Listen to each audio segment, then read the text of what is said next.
I wasn't going to post this since I rarely post anything anymore, but I scrolled past Ray Alamo's post after reading it, and then I went back to it, and then I scrolled past it again. Then I decided to go back to it again, and I scrolled past it again.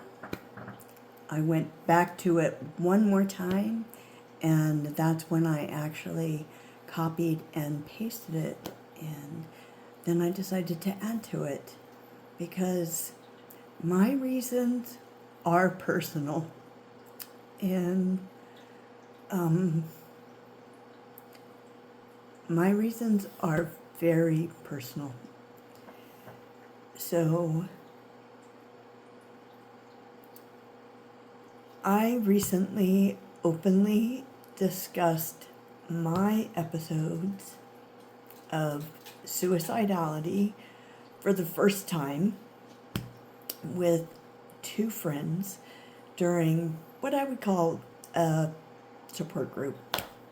And one of the women in the group has a pre-adolescent daughter that is struggling with self-harm and suicidality. And I started to share my experience with her from a healthcare provider perspective, a healthcare provider with a doctorate in behavioral health that's been caring for military members and veterans who, I've been caring for them since,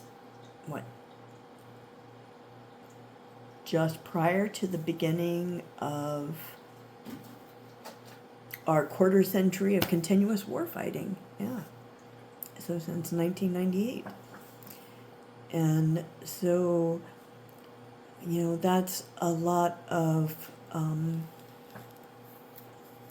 military members and veterans that I have seen who have dealt with trauma, who have dealt with mental health issues, who have dealt with suicidality, who have dealt with substance use disorder issues, who have dealt with chronic pain issues. And so that's where I started coming from. I have a doctorate in behavioral health. I thought, I can give her my benefit of my years of experience. And as I started talking to her from that perspective, I shifted gears. I thought,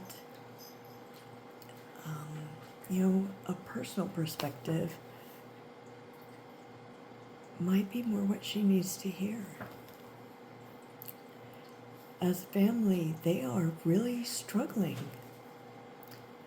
It's not just her daughter who is struggling, the family is really struggling. And I thought what she might need to hear is that suicidality and saying that you want to die may actually mean you want to be unalive, not dead. There's a difference between those two. And that difference is that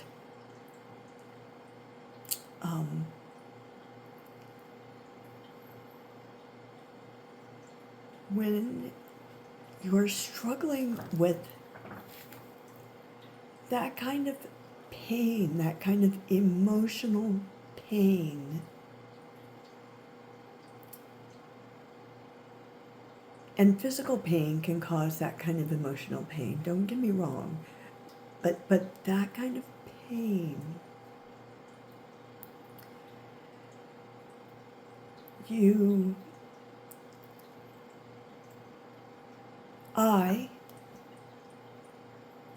because I want this to be personal, I dissociated so frequently and for so much of my life that became my standard. And I was living outside of myself, unalive. I didn't understand what dissociation was. I didn't know what that meant. I disconnected from my mind, from my body, my soul, my feelings, my sense of self. I didn't know there was an I.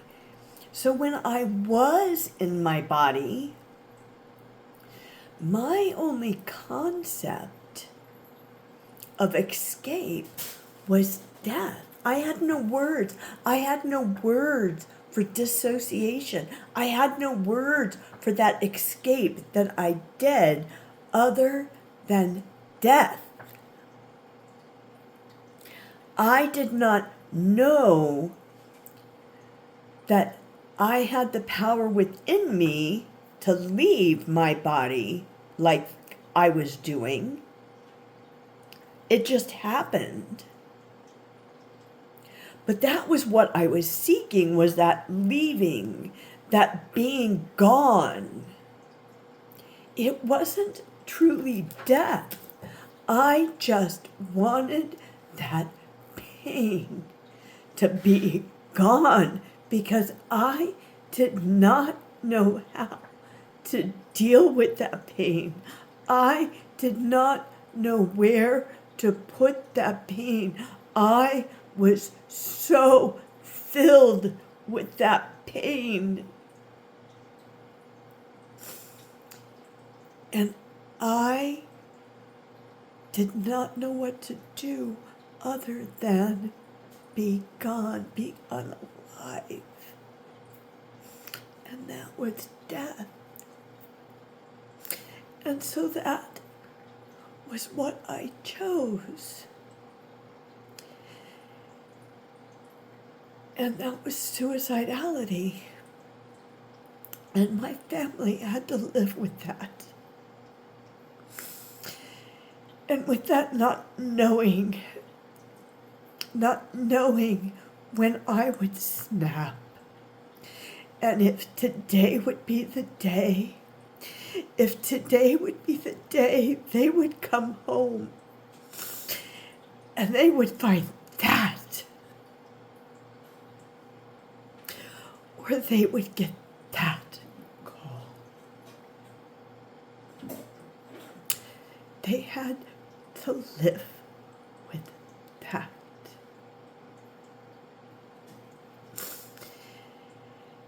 And many around me had no clue this was happening.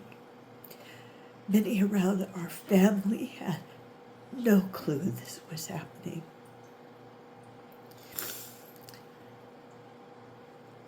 I put on that together face. I went to work. I did my job.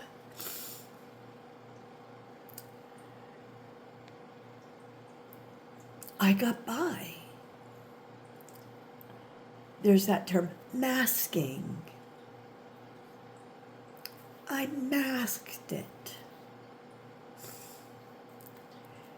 And so few knew what was happening inside of me.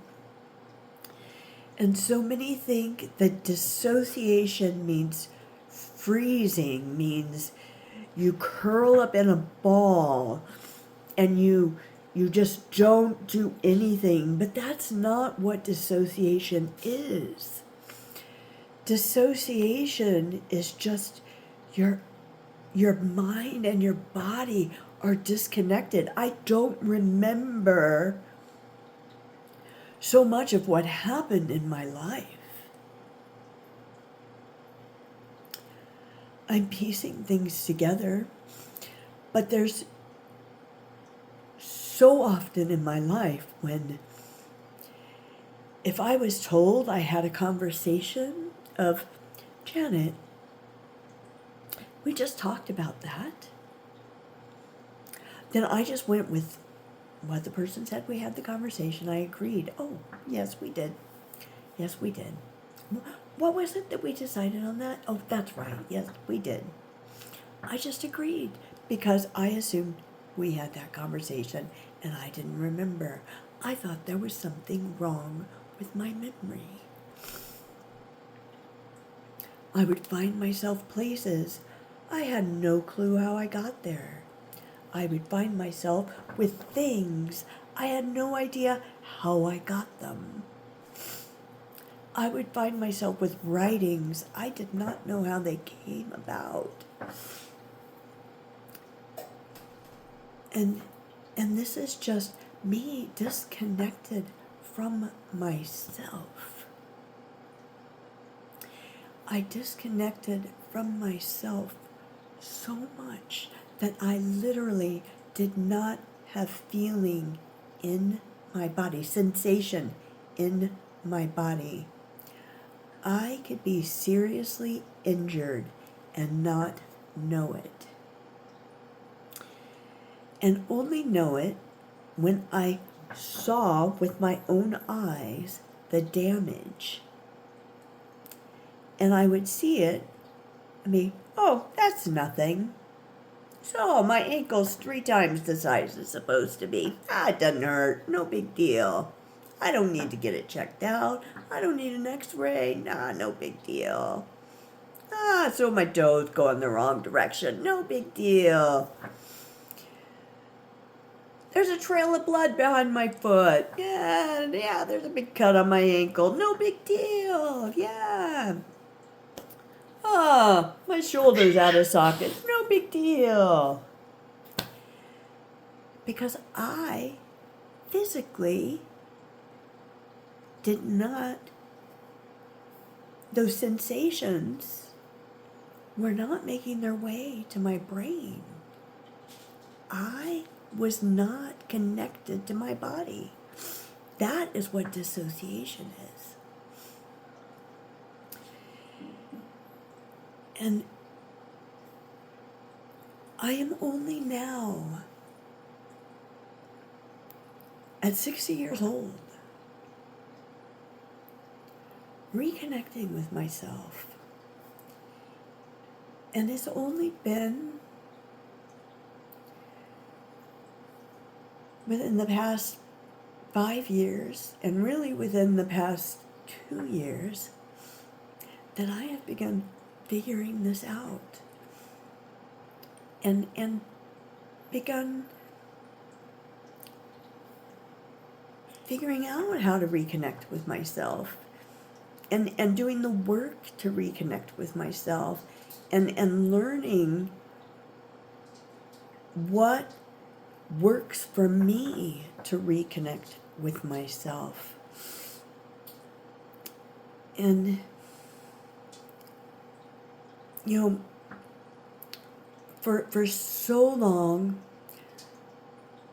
in this state that I have, I outwardly, everything was normal.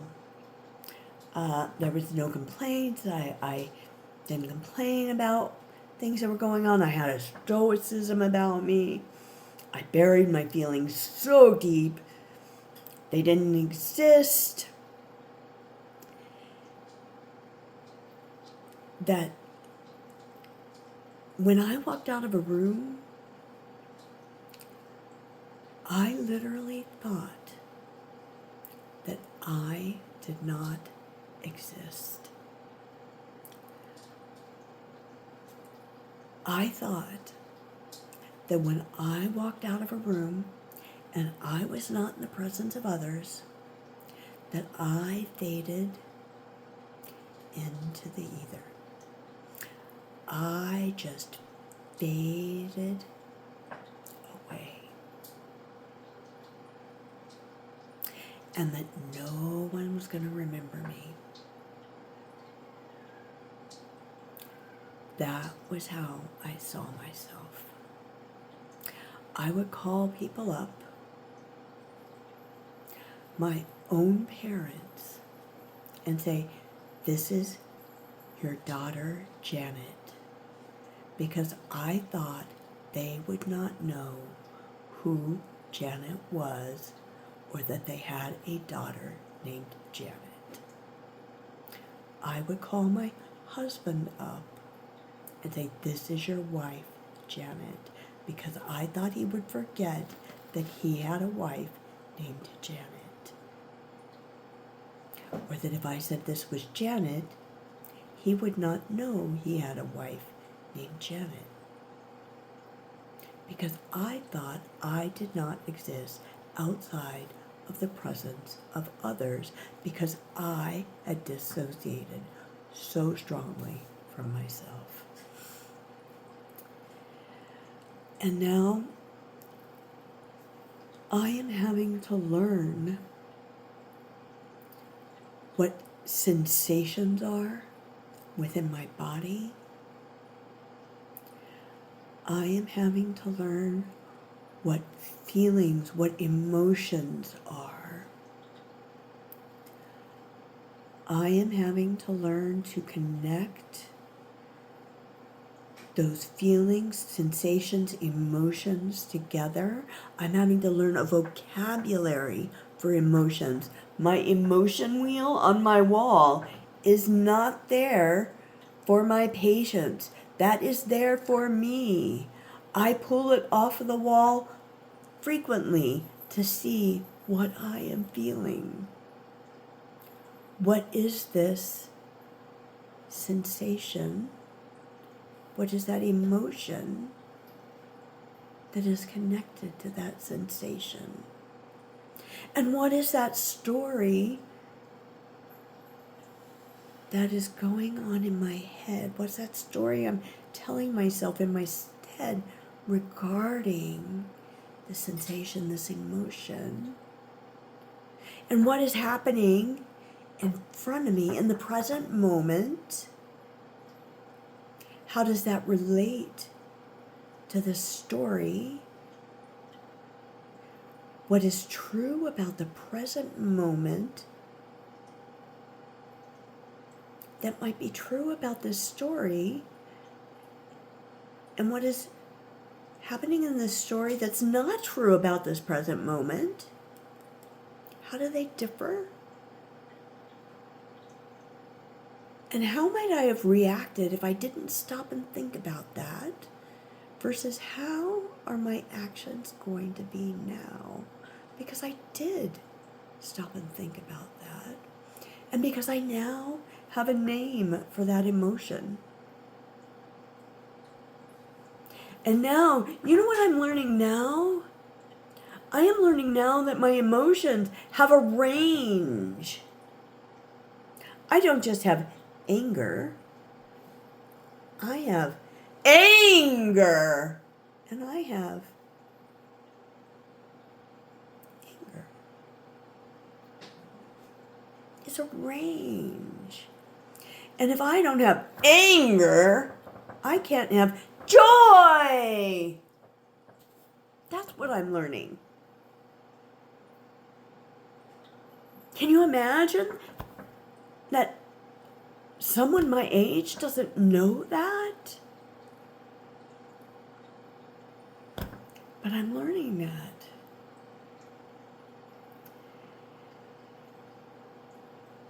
And I can't say that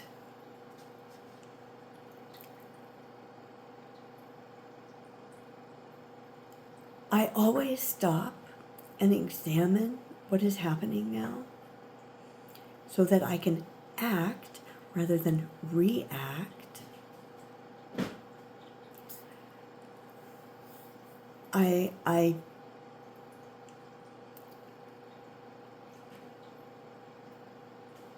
I want to have that choice. And that is why I am doing this work. That is why I'm moving towards the work with others that I am, because I want others to have this choice.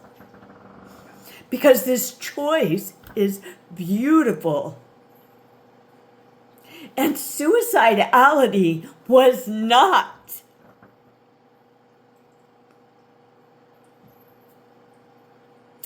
Because being unalive, being dead, was not joyful.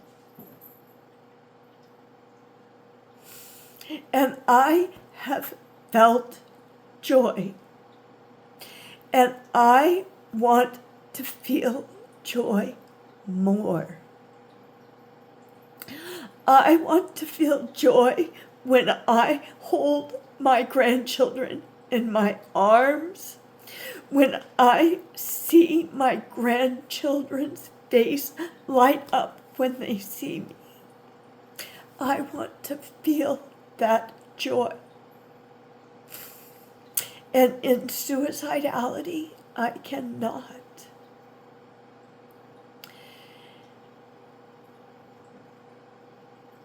And those that are around, those of us who live in suicidality, they can't feel that joy either. Because they are living in that pain with us. And that ray is why I am sharing your post. Because that is why this is so personal to me. And so thank you, Ray. Thank you for giving me a reason to share your post. And thank you for prompting me to share my story. I want you to know, Ray, that you are always in my heart. And you are a very, very special person to me. So thank you. Thank you so much.